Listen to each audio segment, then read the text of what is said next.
শিলচর গুয়াহাটি সড়কের সোনাপুরে ধস পড়ায় যাতায়াত ব্যবস্থা ব্যাহত। 6 নম্বর জাতীয় সড়কের মেঘালয় অংশের সোনাপুরে গতরাতে ধস পড়ে সড়ক পথে যাতায়াত পুরোপুরি বন্ধ হয়ে গেছে।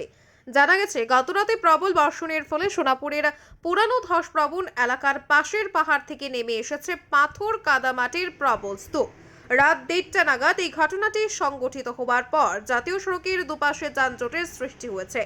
দাঁড়িয়ে পড়তে বাধ্য হয়েছে অসংখ্য যানবাহন। বরাক উপত্যকা থেকে যাওয়া এবং উপত্যকায় আসতে থাকা যানবাহনগুলির চালক এবং যাত্রীরা বর্তমানে অসহায় অবস্থায় পাহাড়ি রাস্তায় আটকে আছেন।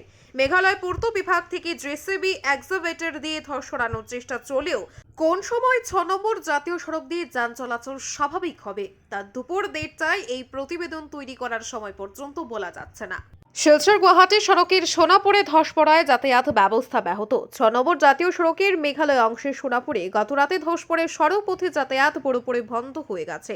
জানা গেছে, গতরাতে প্রবল বর্ষণের ফলে সোনাপুরের পুরানো ধসপ্রবণ এলাকার পাশের পাহাড় থেকে নেমে এসেছে পাথর কাদামাটির প্রবল স্তূপ।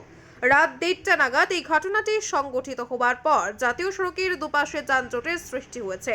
দাঁড়িয়ে পড়তে বাধ্য হয়েছে অসংখ্য যানবাহন। বরাক উপত্যকা থেকে যাওয়া এবং উপত্যকায় আসতে থাকা যানবাহনগুলির চালক এবং যাত্রীরা বর্তমানে অসহায় অবস্থায় পাহাড়ি রাস্তায় আটকে আছেন। মেঘালয় পূর্ত বিভাগ থেকে জেসিবি এক্সকাভেটর দিয়ে ধস সরানোর চেষ্টা চলেও কোন সময় 6 নম্বর জাতীয় সড়ক দিয়ে যান চলাচল স্বাভাবিক হবে তা দুপুর 1:30টায় এই প্রতিবেদন তৈরি করার সময় পর্যন্ত বলা যাচ্ছে না। ব্যুরো রিপোর্ট, আজকের বরাক। আপনারা দেখছেন আজকের Barak, a house of Adrija digital media.